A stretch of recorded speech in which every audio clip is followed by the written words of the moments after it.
Diablo 4 Season 2 is coming next week. And just yesterday we had a campfire chat that pretty much went over a lot of the things that were coming with Season 2.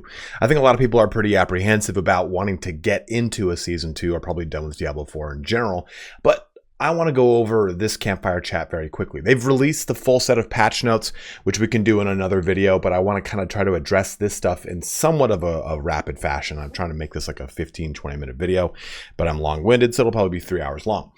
But if this is your first time on my channel, the way I do things here is by upfronting the knowledge of my video so you can stick around to see if it's the right one for you. So the kind of the too long didn't read of this, and I can kind of jump over here to the table of contents. We have a lot of things coming with Season 2. A lot of really strong things. A lot of really good quality of life improvements. We're going to see stuff to your mount speed increases. We're going to see things with gems so that gems no longer just kind of fill up your inventory endlessly. Now, when you jump into World Tier 4, you don't deal with magic and sacred anymore. Everything is ancestral. And if a magic or sacred were to drop, you just get crafting materials instead. There's so many goddamn quality of life improvements. It honestly makes my nipples unnecessarily erect.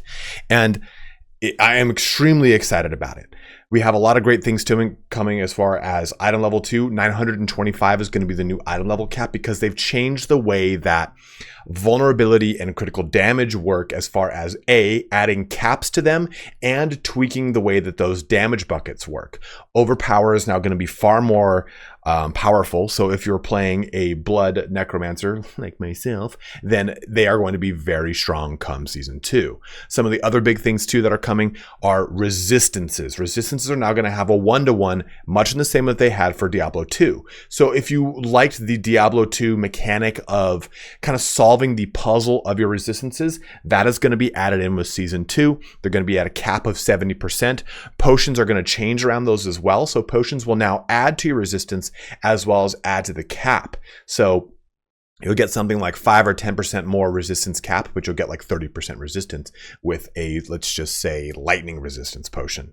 So resistances are going to be very fun. They say that maybe around level 80 or so, you'll be able to hit your resistance cap. We're going to get a bunch of new uniques, and uniques are going to be tweaked. So their affix ranges are going to become more powerful. So let's say that you had a weapon, ancestral weapon that said plus X% damage to close enemies.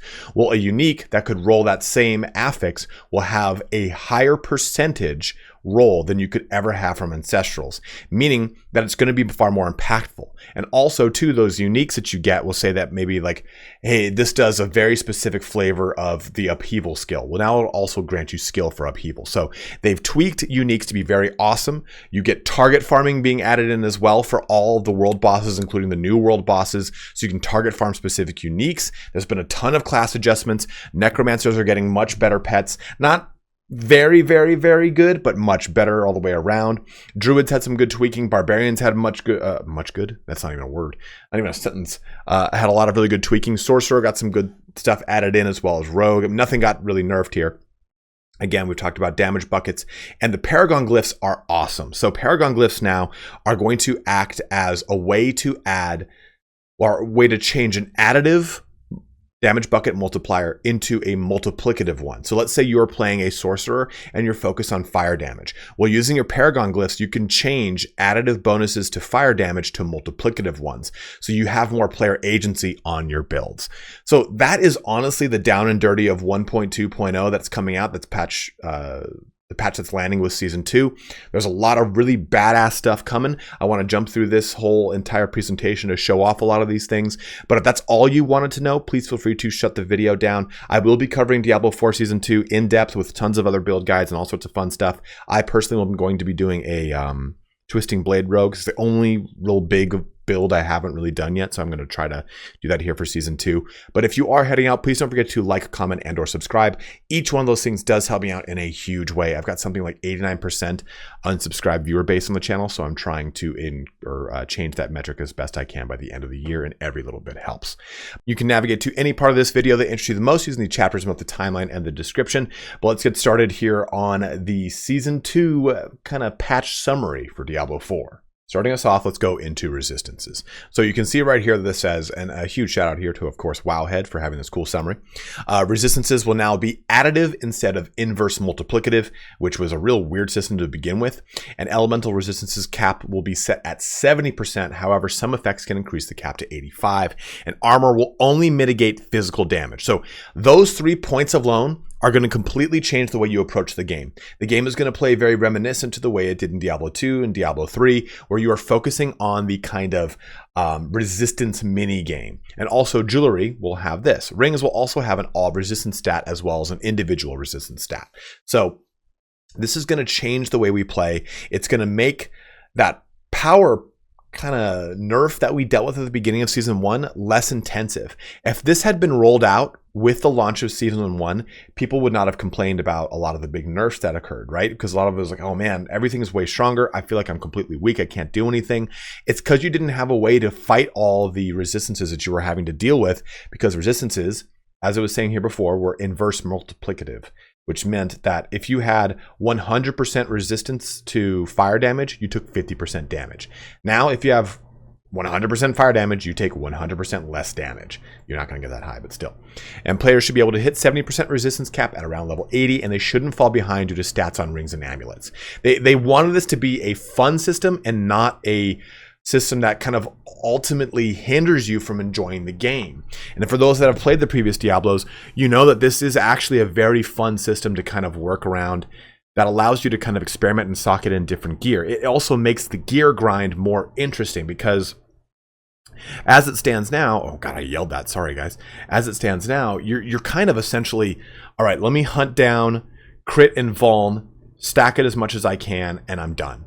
And get as much armor as I can. I don't need to worry about any kind of resistances. This adds a lot of complexity to the gear hunt, to the gear grind, which is part of an ARPG. You want this to drive your character, and this is something that Rax was talking about, and why he moved from Diablo 4 back into Last Epoch, or Diablo 2, 3, 4, 5, is because the gear grind was so quick in Diablo 4.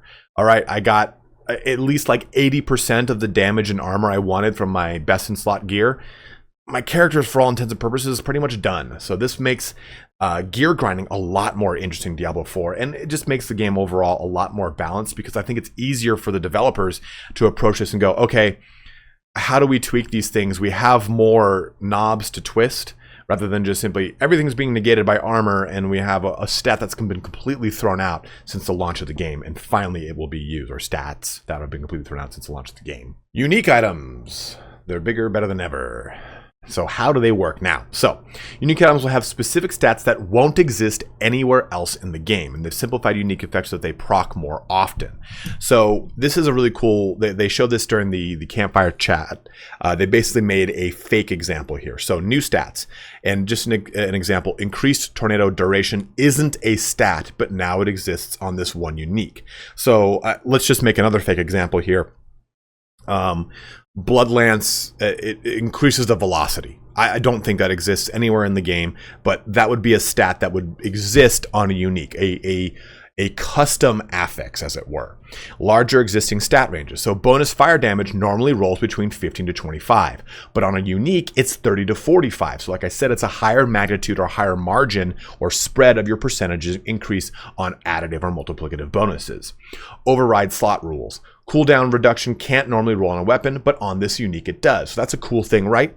So let's just say another good example of this would be, we know that certain pieces give certain skill bonuses. Like say, for example, mobility skills are going to spawn on your boots.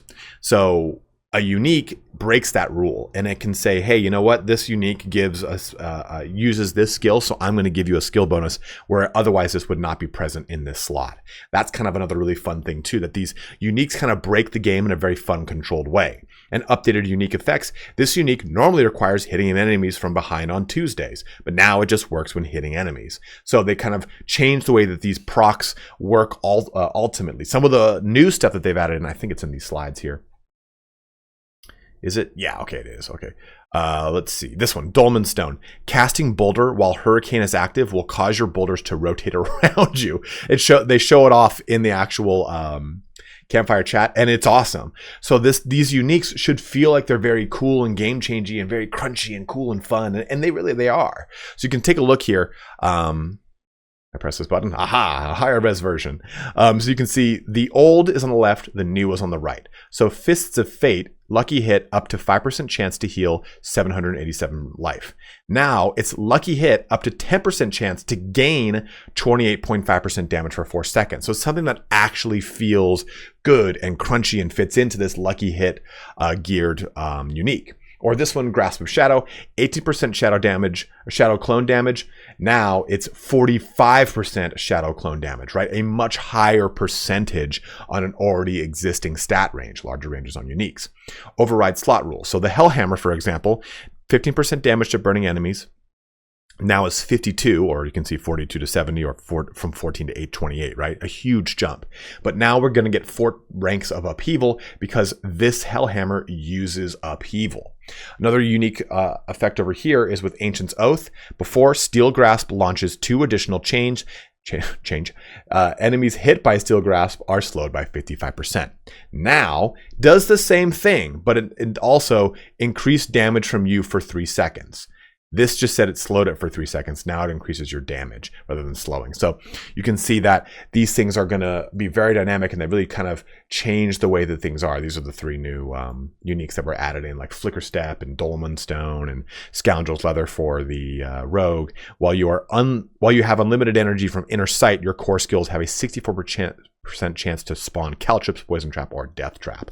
Lots of fun to be had. Don't stop, that's getting ahead. But you can see overall, uniques are going to get a really good buff in a good, strong direction to make them actually fit and work with builds, rather than kind of fitting kind of oblong into a build and go, well, I'm just going to swap it out for a min-maxed Ancestral instead. Now, on the same breath of uniques, we can talk about target farming.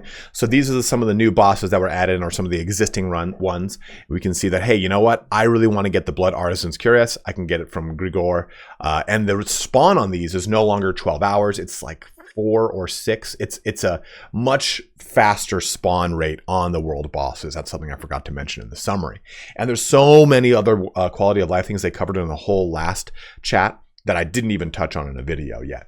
But Word of Hawken is another really good rogue one, especially if you're doing the piercing bolt or piercing shot-a-roo Mountain Dew with the with the bow. That's a really good one you can pull off right there. Or Varshan is going to have Frostburn for a generic, or the Mad Wolf's Glare or Glee, stuff like that. Lord Zir here, Grasp of Shadow, Rage of Haragoth, Ice Heart Braze. So you can see that you can target farm these. Oh, you know what? This one's going to come up on a 3, 4, 5, 6 hour basis. I know where to go. I'm going to go get it. I'm going to try to target farm that down. And same thing, you can get these from Helltides. Helltides 2 will have their markers on the map, will show you exactly what it is, or better context clues to show you what that chest is. For example, a Helltide chest that would just say, oh, this is a Helltide chest of armory. Now it's just going to show you what that one is. Oh, this is a headpiece one. So you can better target farm those as well. Beast and Ice, your Ancient's Oath, your Waxing Gibbous, your Fists of Fate. Duriel is where you're going to get your Uber uniques from. So you can actually target farm Uber uniques from Duriel, but this is where you're going to get your Tempest Roar if you're a Druid, your Dolmen Stone, the new one, or Azure Wrath as a Barbarian, or Blue Rose as a Sorcerer, Black River, Blood Moon Breaches. Where's the other one for? Ring of Mendelin is still a necessary thing if you want to play a pet class Necro. But again, now you can target farm down the uniques you need for your class. Lots of big class adjustments that are landing as well. One of the big things here you can see is Fortify will now scale off of maximum life rather than base life. This is really crucial because there are stats that'll give bonus to one or the other, and you want to have it off that max life so that you're trying to get as much Fortify online as possible. They've given a lot of examples showing off what that actually looks like, and it looks really great as far as an improvement. It's not you might be like, that doesn't seem very much, but it does add up over time. And they said too that the majority of things, tweaks, and adjustments are buffs. There are some things that will be nerfs, and they are in the greater patch notes. You can go ahead and find a link to that in the description below. They've already posted it right after this. So I haven't gone through every little thing. And if you do want to see a video on the patch notes, let me know in the comments below. But some builds and playstyles that have dramatically outperformed others, fixing unintended interactions that result in extreme outliers, and designs that have the potential for infinite power scaling. So those are the 3 things that they kind of try to curtail or at least nerf. So there are some nerfs coming to specific classes as a result. So Necromancer, though, ossified essence damage bonus per essence past 50 reduced from 1% to 0.5%, as you can see, as a nerf. Even after this change, ossified essence is still a contender for the strongest key passive in the game, making that bone build very, very strong. In general, they just try to kind of tone bone down a little bit, and I think mainly the biggest thing that bone has for it that a lot of other builds for Necromancer don't is the rampant amount of affixes that apply to bone versus, say, blood, which has very few affixes that apply to. It's like, oh, this increases your crit damage and stuff like that. Barbarian here, as far as nerfs go, Supreme Wrath of the Berserker maximum damage bonus is now capped at 100x, or 100%. Druid aspect of the Rampaging Werebeast critical strike damage bonus is now capped at 200% too. People are getting kind of horny with that. But you can see there are some little nerfs that have occurred in the game.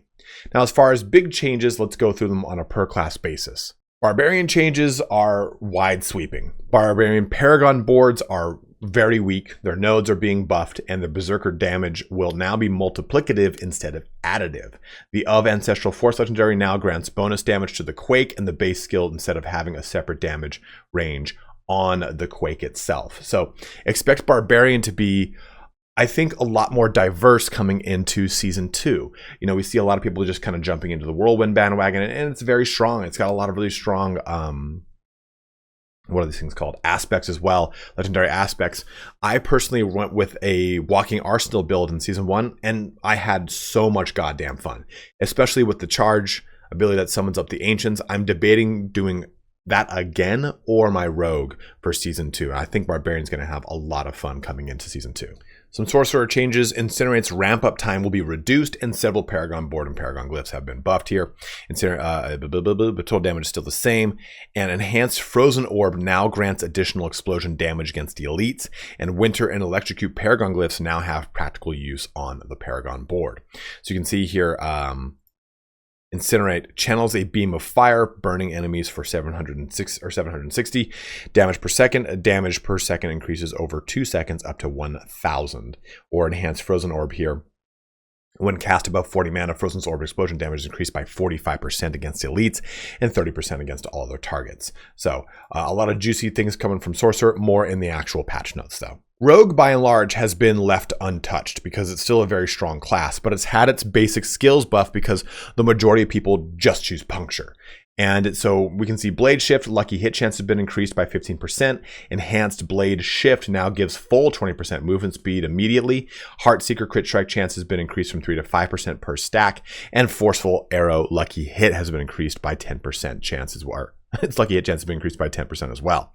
And it's some passives here. Impetus passive, distance for damage buff reduced from 15 to 12 meters, and now increases the damage of your next non-basic attack. So a lot of tooling to make Rogue diverse, kind of bring people away from the Puncture build that is very common with Rogue, especially with the Twisting Blades work. But even a lot of people that were going with Puncture, a Forceful Arrow and what is it called? Bow, crossbow type of rogues. We're still using Puncture because it was just such a reliable source of vuln. So you can see that they're trying to really kind of diversify this class, and I do like the step that they're trying to take here. Druid, ultimately, a very solid one as well. Not as many tweaks. Ravens and Rabies have been buffed, which sounds like a weird metal band. So Raven's passive has gotten damages increased by 20%, active damage increased by 55%, enhanced Raven's bonus crit strike damage increased from 5 to 8%, and then Rabies has had its damage increased by almost a full quarter, well, more than a full quarter, and half of natural Rabies spread speed bonus baseline is 50%. Baseline Rabies spreads faster. So Druid overall not touched much because it's in a pretty good place, as they said, but you can see that it did get itself a little bit of a tickle in the right direction. So Necromancer changes are fun. I think ultimately Necromancer benefits from systemic changes to the system of the game, not from direct class buffs.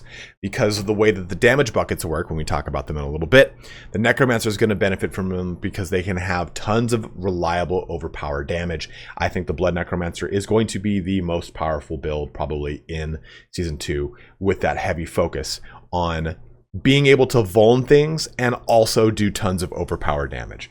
I have a build on it. It's the one I use. It's great. It was great in Season 1. It was great in Season 0. It's going to be even better in Season 2. But minions are receiving defensive damage and Paragon node buffs, which is nice, but I think this still doesn't kind of ultimately fix the issue with minions. All minions will inherit thorns when wearing a piece of gear with this stat, previously only applied to one minion type. And what's nice too on that note is that Coldbringer's aspect now allows any skeletal mages to cast Blizzard instead of only cold skeletal mages, which is cool. But I think the problem here is these minion buffs are kind of okay. Death's defense passive is now baseline. That one that says, hey, when your minion takes damage, it can never take more than X%. Like it cannot get one-hitted basically, or one-shotted. That's great. Not ultimately the issue. Golem basic attack damage increased by 100%. Okay. Not ultimately the issue. And blood and iron golem active damage increased by 15 and 55%. Again, not really the issue. Great to see, but the survivability still falls on the warriors and how they do. I think that their overall survivability needed to be buffed on a baseline level because, yeah, many minion Paragon nodes damage values have been increased, and as well as their defensive capabilities, they said in the chat. So maybe that's going to be amazing, but the investment into your minions in the Paragon system is too heavy for you to be able to do anything other than pure minion. And that is really frustrating. And it relies on you getting the Ring of Mendeln to make them even better. So I really have to take a look at those Paragon nodes, see what they look like, and see how that all kind of spices out. But I think the problem with minions is that they baseline are not enough as is. It's nice that Death's Defense is going to be a passive as a baseline, but I still think we need a little bit more either damage or survivability sprinkled in. Now, it is worth noting too that they have tons of affixes they can benefit from to have more health, more damage, whatnot, that Druid minions don't have. Druid minions are even in a worse spot because they act differently than normal minions do because they're active skills, right? So Necromancer changes are nice, but I still think I think this might be premature on my part, but we still need to see a little bit more here for how those Paragon nodes are really going to work. And if it needs so heavy of an investment, what's really the big change here, you know? Now, the big change is on your damage buckets. And this, when watching the chat, a lot of people were commenting L. And there's so many other ways you can say that you don't like something, but whatever. Crit strike, vul, and overpower multiplicative damage bonuses will now be capped. That's going to be pretty spicy, but I think ultimately it will lead to a better thing all the way around because builds will become diversified. And this was their goal. These damage buckets, capping them makes it so that people aren't just focusing on vul and crit because things just, okay, now I'm only going to do this because they just endlessly, multiplicatively destroy everything I'm dealing with. So you have a 20%, 50%, and 50% cap now on vul, crit, and overpower respectively. We also fix a lot of how overpower damage is calculated. So overpower will be much stronger now, especially with how Fortify will be dealing with max life and all sorts of life issues with overpower linking into that.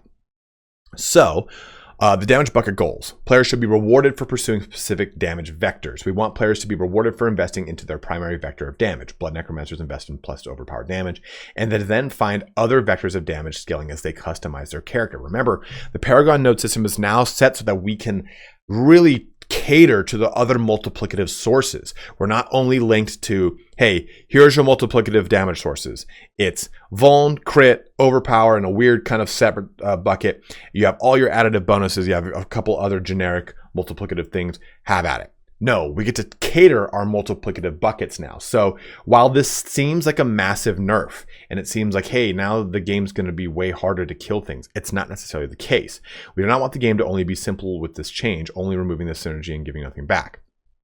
While this may reduce player damage scaling, monster power will also be balanced to account for this. So it's not just simply, hey, players, you're doing less damage because vul and crit are capped. It's, hey, the game's damage potential is now lower, is what they're saying. Like they're saying, like, hey, you're going to notice overall less numbers that aren't as big anymore because this has been kind of curtailed, which I agree. I like way more because nothing kind of lacks perspective for me than watching like a bunch of like millions of little mystical numbers appear above a head of something that I'm trying to hit with. It's such an astronomically high number.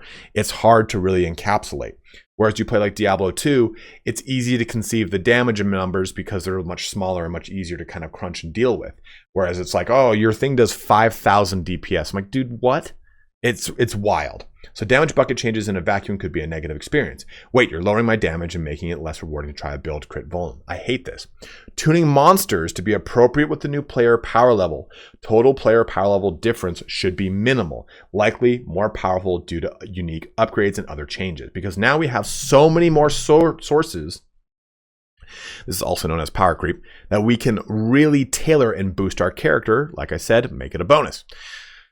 Adding effects to give scaling back, but with player interaction instead of baseline. So goal with these changes are twofold. We want to add some multiplicative player power back in a more interesting way. We want the itemization experience, particularly in the latter portion of the game, to be more interesting. So take, for example, Elemental Summoner here.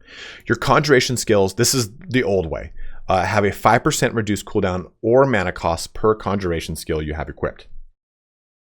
Now, with Elemental Summoner, the new legendary node one, your skills have a 10% reduced cooldown or mana cost.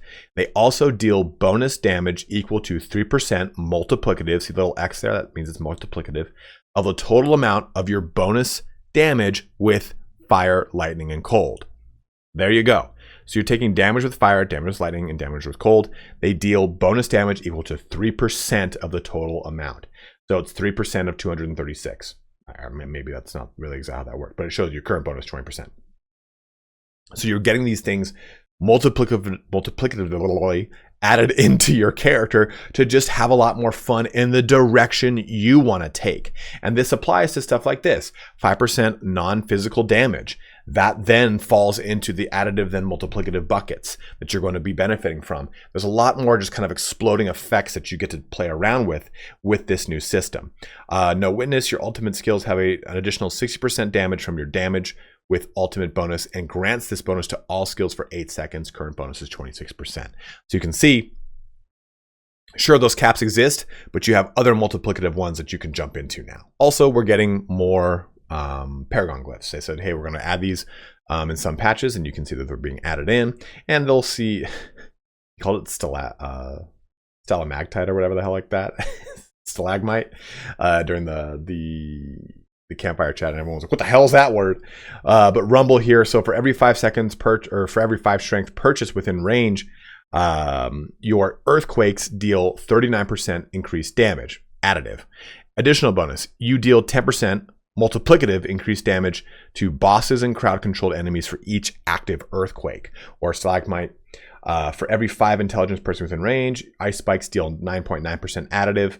Your ice spikes gain 10% additive crit strike chance. So a lot of very fun things being sprinkled in here with all the stuff that's coming in with patch 2.0. Remember, this is just the stuff that like class adjustments. I didn't go over any of like the quality of life stuff that's in the previous campfire chat. And 2 big things that are coming in patch 1.2.1, which is going to land shortly after the launch of Season 2. Paragon board reset button will be added. I guess it's really not that crucial, right? If you're jumping into Season 2 with a brand new character, you won't need to reset your Paragon board until you get to 50 plus. But this will be present for any of your old characters you do want to tailor and try different things with. You'll just kind of have to wait or just do it manually. Also, there will be a training dummy added in Kyova Shot. I don't know how I feel about that. I personally, my stance on training dummies is I do not like them, because when training dummies are added into a game, people can parse them, and then people will sit there and say, hey, objectively, this build is better than that build because I got 105 DPS versus your 95. And I think that chases a very toxic min-max environment of the ARPG realm, which I don't like. And I think a lot of games have started to move away from. Last Epoch, even Diablo 4 Season 0, there are more viable builds across the board than just the top flavor of the month builds. I like it for testing purposes, but I think that it ultimately promotes a very toxic min-max environment where people say, your build's trash, you got to use this one or you can't play the game. And I don't like that. You paid $70 fucking for a game. Play how you want. Ignore any internet video, article, Reddit post that says if you don't play this way, you're wrong. The way that you enjoy playing is the right way to play. So fuck off everything else. So that's my stance on those things. So ultimately, what are my thoughts on Season 2? I think it's going to be an awesome time. I'm one of the people that did not have a problem with season 1. None of my characters really felt weaker. I was playing and having a great time with my Blood Necro. I had to be a little bit tighter because things were a little bit wilder, but I've jumped in here at the end of season 1 to play a little bit more since I've been playing so much Baldur's Gate that I totally forgot that they patched and increased the monster density. It's way more fun to do Nightmare Dungeons because there's like a million damn monsters to deal with. I think a lot of the fun that's coming with some of the quality of life improvements to the way Nightmare Dungeons are going to be operated and run too is going to be very fun. There's less of an emphasis on these objectives per Nightmare Dungeon and more of an emphasis on just killing stuff and having a good time. So I'm really excited for season 2. I'm going to be jumping in here next week and just playing the balls off of it. I'll be making some build guides as usual. Go ahead and let me know in the comments below what build guides you'd like to see from me, or if there's any kind of builds you are jumping into. What are you going to be playing in season 2? Like I said, personally, I'll probably go with a Twisting Blades Rogue, as I have yet to play one of those in D4. But I think that season 2 is a strong first step back on a better road. I don't think the game is 100% in an amazing fashion, but I didn't really have a big problem with it to begin with. I just think that I was like, yeah, just tweak your end game, make these little things a little bit better. And I think we're off to a great start. So I am excited to play season 2 to see a lot of this stuff come to fruition. I'm excited to see what announcement happens at BlizzCon because they kind of kept talking about it a lot during the campfire chat. Like, oh, this is going to happen before BlizzCon. This is going to happen before BlizzCon. And this is going to happen after something at BlizzCon. I'm like, what the fuck is that something? It probably will be like an announcement of the Paladin or like an Amazon character. I think they need kind of something to kind of breathe life back into the game forcibly, because I think a lot of the time when you hit something like a big rough season 1 launch, it pushes people away until something kind of really catches their eye. They kind of forget about the game until like, oh shit, forgot about Diablo 4. Oh, Paladin, I'll go check that out again. But if you have any comments, any opinions about season 2, go ahead and let me know in the comment section below. But I'm very, very stoked to jump in on the 17th. They said that the season's just going to roll over at 10. So season 1 ends at 10. Season 2 starts at 10:01. I don't know how it's going to be, but we'll figure it out. We'll be streaming it live on Twitch. Go and check me out in that link in my description. But as always, guys, thank you so much for watching here today. Have a good one and take care.